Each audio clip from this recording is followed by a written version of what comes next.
नमस्ते, प्रणाम। कैसे हैं आप सब?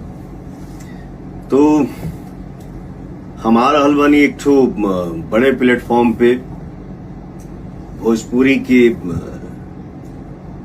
नया आयाम देवे खातिर तो हम यही चाहेंगे कि आप सब जैसे हमको प्यार दुलार आशीर्वाद देते हैं, इस शो में भी जो भी होगा जैसे होगा आप सबका आशीर्वाद मिलेगा तो अच्छा ही होगा। तो आशीर्वाद बनाए रखिए, प्यार बनाए रखिए और धमाल मचा दीजिए।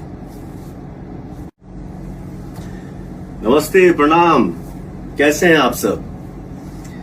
तो हमारा हलवानी एक ठो बड़े प्लेटफॉर्म पे भोजपुरी के नया आयाम देवे खातिर तो हम यही चाहेंगे कि